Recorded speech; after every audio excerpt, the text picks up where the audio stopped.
បាទសួស្តីបងប្អូនអរគ្នាចឹងបងប្អូនមានចម្ងល់ថាតើគ្រឿង Mazda S6 គ្រឿងតុបតែងរបស់វាមានអីខ្លះឥឡូវយើងចូលស្តុកបងប្អូននេះអានេះស្រោមសាវបងប្អូនណាបាទស្រោមសាវក៏យើងមាន2 3ពណ៌ដែរបាទអញ្ចឹងស្រោមសាវក៏យើងមានបាទកាមេរ៉ាតាប់ឡូ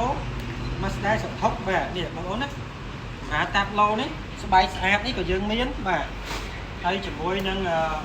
ស្រោមដៃចកោតទៀតចូលមកគ្រប់ពណ៌បងប្អូនណាស្រោមដៃចកោតនេះក៏យើងមានដូចគ្នាដែរបាទហើយតាក់ទងទៅនឹងកបាំងផុកនេះបងប្អូនកបាំងផុកនេះក៏យើងមានដែរនេះបងប្អូនណាយើងមានក្នុងស្តុកបាទហើយជាមួយនឹងអានេះបងប្អូននេះអានេះតាក់ទងទៅនឹងរឿងនេះកន្លែងដាក់ហ្គាដាក់ប្រាំងក៏យើងមានដែរស្អាតបងប្អូនណាបាទស្អាតមែនតើប្រភេទហ្នឹងដាក់បានហើយជាមួយនឹង screen បាទ screen 26 inch ក៏យើងមានបាទ screen នេះក៏យើងមានបងប្អូននេះ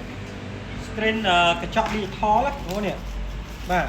អានេះឡើយកញ្ចក់ digital ក៏យើងមានដែរ film ណាចឹងយើងមានច្រើនបងប្អូនដែលមានតម្រូវការបាទទាក់ទងនឹងគ្រឿងតុបតែងរថយន្ត Mazda S6 អាចមកកន្លែងយើងខ្ញុំបានហើយបល្ល័ង្កដាស់ក៏យើងមានដែរបងប្អូនកក់ទទួលបានតម្លៃល្អបងប្អូនបាទចឹងអរគុណបាទយើងមើលបងប្អូនបាទ